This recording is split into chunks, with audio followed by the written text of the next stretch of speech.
Hey everybody, how you doing? Well, we're getting really close to the end now, so hope you're doing well. Um, Probably won't take long again here for this lecture. Actually, the way things are going, I guess this would be the second to last lecture.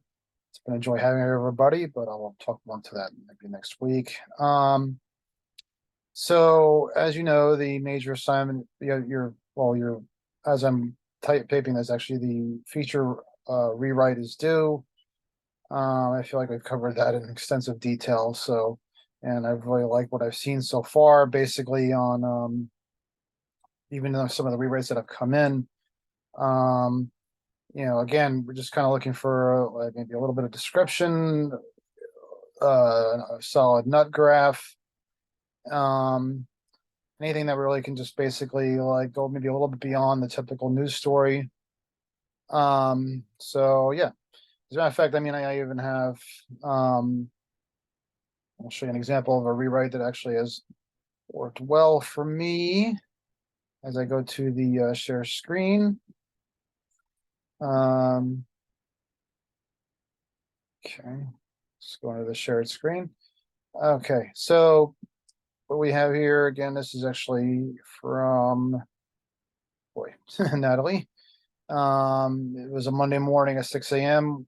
and Brandon Jenkins was getting ready to commute to work. It was a warm Sunday. See, warm is a good factual adjective that you can use. You don't say it's a beautiful Sunday. That's opinionated. You say a warm Sunday because that's what it was. And he was running late and he threw on a hoodie and jeans and ran out the door. As he stepped out onto the frosted grass, the cold unexpectedly slapped him in the face. So it was apparently like a bit of an inconsistent day. It was warm, but it was a cold wind. It wouldn't change my mind, and it would. I wouldn't change. I wouldn't mind the change in season if it was just consistent. I go outside, and never have the right clothes. So Jenkins. It was freezing outside, and he couldn't warm up the car fast enough. When I'm running late, and it's the cold, it's like I do. It's like, do I put the frost on, or do I get an accent? Luckily, my car is heated seats. So that's nice. Now, that's a very short nut graph, but I think it works. People are more confused about the weather than ever, about what to expect from Mother Nature begins her transition to winter. I mean, maybe I would actually maybe just add another sentence there, not entirely necessary here, but or maybe just saying they're trying to cope with it or something like that. You always want to kind of extend, maybe offer a little bit of a solution because that's part of the thing is any kind of news stories talk about problems, and they, part of that is also maybe they offer solutions to those problems. Okay. One thing this doesn't do is it doesn't have like a tremendously long quote, which I know I've been big about crying about that we do not do that. This was formerly a quote, I believe, and actually now is converted into a paraphrased anecdote. Jenkins just wants consistency in the weather so he can prepare better for being outside. Period. This fall feels different for him. Period. See, that's actually better writing. See, it's actually there's a certain cadence to that. A shorter sentence there is easier to read. You can talk in steps essentially. Okay. He said fall has seemed shorter this year, and he doesn't remember seeing the leaves change color. Period. Very declarative sentences, just moves along at the right pace. Okay. So that's the feature rewrite.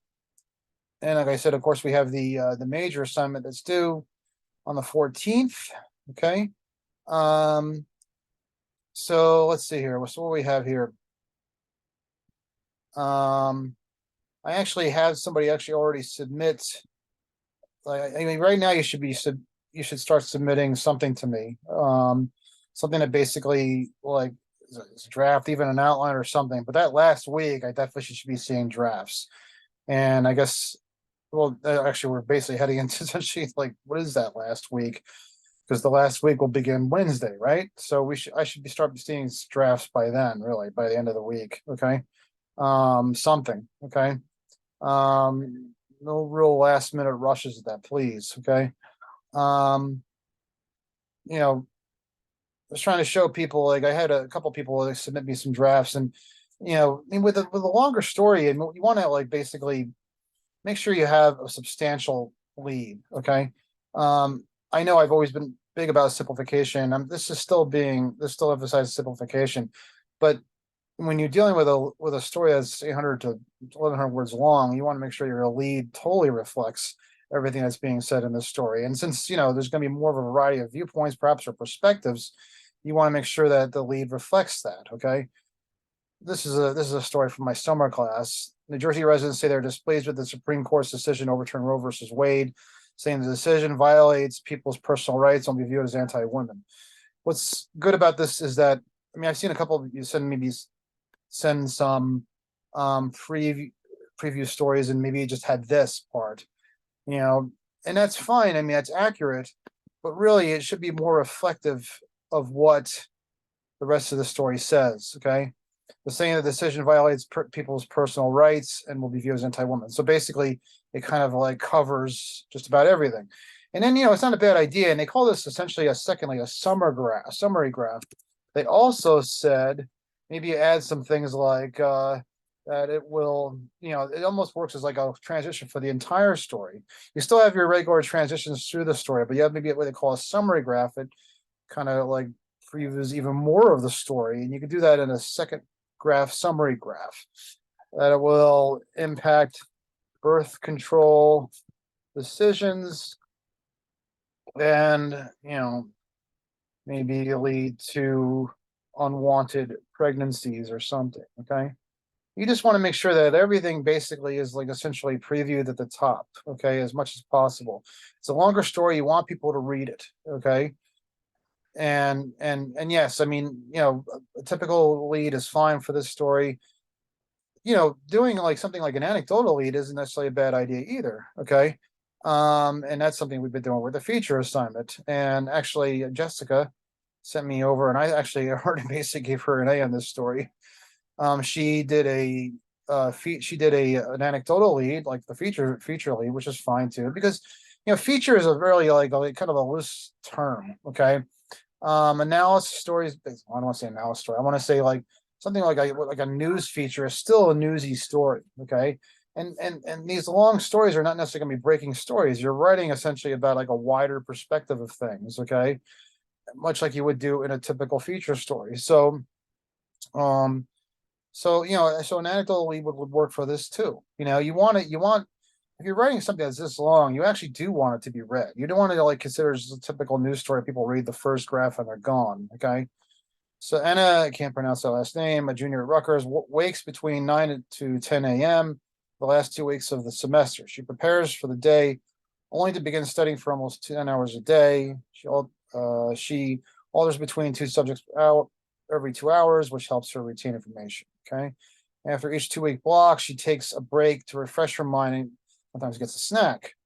She then goes back, sees it one step at a time, kind of hanging off a cliff with each graph. Weekly after the finals is the day-to-day life where she is mainly studying, getting a little sleep and nutrition. She each day mind fills with more information as her body becomes weaker and tired. And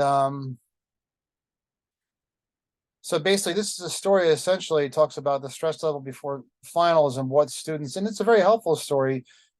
It's a relatable story. It's something that students can relate to and say, yeah, I have to go through that. I get that, and at the same time, maybe offer solutions for coping, or what other, provide some sort of guidance for what other students do in terms of just trying to get through this stressful period of time. So then you have your nut graph right here. 2 weeks before final exams are one of the most stressful times for many students. Students have to juggle attending classes while preparing for exams, blah, blah, blah. Rutgers students dread spending the final days at Alexander Library. Campus students, this is actually almost like a 2-paragraph nut graph. One of the most stressful times of the semester is they have to know everything they have been taught throughout the semester. Okay. So basically, those are the graphs essentially reflect the entire story. So there's a substantial stamp on like what the story is about at the top of the story that kind of reflect what the rest of the story is about. Okay. So that is actually something that's, to keep in mind. As I said to Jessica, like, this story is good. It's done. Just send it in. So I was very pleased with that. So anyway, so that's basically what we have left. We don't have any readings left. I'll probably just offer like some more wisdom because hopefully I got some drafts in by the end of the week, maybe there's certain things that I'll see that I'll try to warn against. You know, like some of the things that I'll typically see, I mean, like I talked about with the weather, you want to make sure that your students are kind of reacting to impact on things if you're interviewing students for stories. You don't want to, like, again, just like the feature story, you don't want to like turn your sources into subjects that they're not necessarily experts in or whatever, or I shouldn't say that, or necessarily something that they can comment on that maybe isn't necessarily their line of work or their you basically want them to kind of stay in their lane. Okay, so like I talked about like climate change. I mean it's a good thing for people to students to react to it and that sort of thing, but to have them kind of analyze it, I mean, I trust, to me, again, climate change is a reality and anybody can say that it exists and it does exist, and a scientific fact, but you still want to make sure that like when you're actually writing about it, you want to have the scientists to actually speak to it because it also lends credence to the argument that you have the experts, the people with the experience and the academic background and everything else to speak to it. Okay. All right, but yeah, please get those in so I can also comment on them too. And that's all I have. So anyway, let me know and start sending those in, email them to me, whatever. Okay. Thanks very much, and I'll be speaking to you.